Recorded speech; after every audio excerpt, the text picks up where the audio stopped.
Ok, vamos continuar aqui então. Salomão, ele tinha consciência das coisas na velhice e deixou o Espírito do Senhor, fez aquela programação, que foi uma maneira que o Espírito do Senhor inspirou Salomão a escrever, para que ele nos colocasse à prova, para ficar um livro de meditação profundo. E Salomão, tanto é que no final do livro, ele fala que o Senhor há de cobrar todas as coisas. Ele fala para os jovens, olha, não negue nada aos seus olhos, tudo que seus olhos desejar, faça. Saiba, porém, que o Senhor vai pedir conta de tudo isso. Assim como o Senhor vai pedir conta de tudo para Salomão. Salomão foi salvo, irmãos. Eu sei que ele pecou, que ele fez tudo aquilo, que Deus rasgou o reino de Salomão, começou a levantar inimigos. Mas Salomão foi salvo. A prova está no próprio livro de Eclesiastes. Nas profecias também do nascimento de Salomão. Quando Salomão nasceu, o Senhor disse que... Ele falou para Davi, você vai gerar um filho e esse filho vai edificar a minha casa. Se ele pecar, eu vou corrigir ele com vara de ferro, mas não vou retirar dele a minha misericórdia. Você acha que Cristo, isso era para Cristo? Porque no mesmo contexto, o Senhor fala, e eu lhe serei por pai e ele me será por filho. Quando o escritor de Hebreus leu isso, ele entendeu que estava falando de Cristo, que a verdadeira raiz de Salomão, o filho, a verdadeira raiz de Davi, o filho de Davi, que edificaria uma casa para sempre, seria Cristo. Mas que Salomão iria ser uma figura, um prototipo das coisas. E que quem iria pecar, iria ser corrigido com vara de ferro, seria Salomão. Mas Deus não retiraria a misericórdia dele. Já está a profecia aí, da salvação do rei Salomão. Ok, pronto, já contextualizei o livro e agora você pode ler esse livro e entender. Agora vamos para os textos, senão eu vou falhar na missão de fechar o vídeo em duas partes. Eclesiastes, capítulo 3, diz assim: tudo tem o seu tempo determinado, moed, ou seja, festas. E há tempo para todo propósito debaixo do céu. Lembra, o céu tem um relógio do Senhor, sol, lua e estrelas. Está lá em Apocalipse, relógio profético. Há tempo de nascer e tempo de morrer, tempo de plantar e tempo de arrancar o que se plantou. Presta atenção nessas palavras. São muitas palavras proféticas que eu vou ter que resumir mesmo. Plantar e arrancar o que se plantou. Tempo de matar e tempo de curar, que é o que o Senhor faz. Tempo de derribar e tempo de edificar. De novo, agora é de edificação. Tempo de chorar e tempo de rir. Tempo de prantear e tempo de saltar de alegria. Tempo de espalhar pedras e tempo de ajuntar pedras. No mesmo contexto que fala de plantar e de edificar. De derrubar e de construir. Tempo de buscar e tempo de perder. Tempo de guardar e tempo de deitar fora. Tempo de rasgar e tempo de coser. Tempo de estar calado e tempo de falar. Tempo de amar e tempo de odiar. Tempo de guerra e tempo de paz. Olha só, profetizou tudo aqui.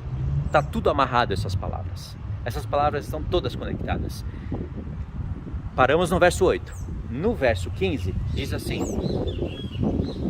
o que é já foi, e o que há de ser também já foi. Deus fará renovar-se o que se passou. Quando Salomão escreveu isso, ele sabia do que ele estava falando. Por isso mesmo, toda essa contextualização do estudo. Quando Salomão fala que o que é já foi, o que há de ser também já foi, e Deus fará renovar-se o que passou, Salomão está falando assim: o meu reino, que foi de paz, ele passou, mas isso já existia antes. Não há nada novo debaixo do céu. Já existia um reino de justiça e de paz no céu e que foi ali atacado pelas trevas. O meu reino já passou, mas Deus fará renovar-se o que passou. Tanto é que nós vemos o Apocalipse acabando com coisas semelhantes ao que aconteceu no reino de Salomão. Eu sou a raiz e a geração de Davi. Olha a edificação da Nova Jerusalém. O santo dos santos que Deus mandou Salomão edificar, ele era quadrangular. 20 côvados, se eu não estiver enganado. Um cubo. Primeira vez que Deus pede isso. foi edificado com pedras. O templo foi edificado com pedras, que Pedro, lendo aquilo, nos chama, já Pedro sabendo que está falando da edificação da casa do Senhor, nos chama de pedras vivas. Entendeu? E aí, o que aconteceu? Pedras vivas. Pedro, quando ele nos chama de pedras vivas, Pedro no mesmo contexto fala de Judá e Efraim, das duas casas. Pedro pega textos que Deus usou para as 12 tribos lá em Êxodo 19, reino de sacerdote, etc., e aplica para os gentios. Pedro sendo um judeu, porque ele sabia da unificação de Efraim e Judá. Ou seja, Pedro escreveu aquela carta com grande revelação. E aí, irmãos, como nós lemos aqui em Eclesiastes, você vê que há tempo de plantar e tempo de derrubar a plantação, tempo de construir e tempo de derrubar a construção, tempo de juntar pedras e tempo de espalhar pedras. Tudo isso é a respeito da edificação do Senhor. O Senhor começou a juntar pedras de todos os lados, pedras trabalhadas. Profeticamente fala aquelas coisas a nosso respeito, pedras trabalhadas para que uma juntasse nas outras e formasse o santuário de Deus. Tempo de juntar as pedras, está falando da gente, mas também há tempo de espalhar as pedras. Depois Deus entregou aquele templo nas mãos de Nabucodonosor, aí espalham-se tudo. A mesma coisa aconteceu lá quando Jesus veio. Jesus não falou: quem comigo não ajunta espalha? Tá vendo? Se você não juntar com ele, você vai espalhar. Jesus mesmo olhou para aquele santuário e falou: não ficará pedra sobre pedra aqui que não seja derrubada. Pedras que um dia o próprio Senhor juntou seriam espalhadas pela palavra do próprio Senhor Jesus. O povo que se congrega e se junta como um só povo, por exemplo, lá no livro de Neemias, toda a congregação se juntou como um só homem. Eles eram tipo como pedras vivas. O Senhor juntou, mas também depois que eles começaram a transgredir, o Senhor espalhou de volta. No tempo de Salomão a mesma coisa, o Senhor juntou, mas depois o Senhor espalhou. O Senhor deu vida, mas depois o Senhor matou. Entregou todos eles à matança. Não é assim que profetiza Oséias 6? Ele nos despedaçou e nos sarará, fez a ferida e curará, porque há tempo determinado para tudo isso. Entendeu? E aí, isso também se aplica a toda a escritura profética. Por exemplo, na obra do Espírito do Senhor, o Senhor pega porções da palavra dele e o Senhor espalha por todo o canto da palavra. Quando ele vai falar das festas no livro da lei, eu vou fazer esse vídeo aqui em 3 partes, tá? Senão não vou conseguir fechar o raciocínio. Quando o Senhor vai falar das suas festas no livro da lei, dentro de um livro, pra gente, eu sei, são 5 livros, mas para eles era um livro. Mesmo assim, dentro desse livro, tá tudo espalhado. A palavra moed vai estar relacionada à criação do sol e da lua, que é o nosso relógio até hoje, e que está relacionado com moed, tempos determinados. Depois o Senhor vai usar essa expressão para falar das festas. Aliás, as festas são tempos com datas e tudo, e o povo precisava olhar para o sol e para a lua para contar os dias, as horas, as semanas e os meses, certo? E aí quando o Senhor vai falar das festas, um ponto está em Levítico 16, outro ponto está em Números 10, outro ponto está em Números 18, em Números 28, outro ponto está em Levítico 23, e você precisa de juntar esses pontos para você entender o programa do Senhor, das festas. Está espalhado, e aí você tem que juntar.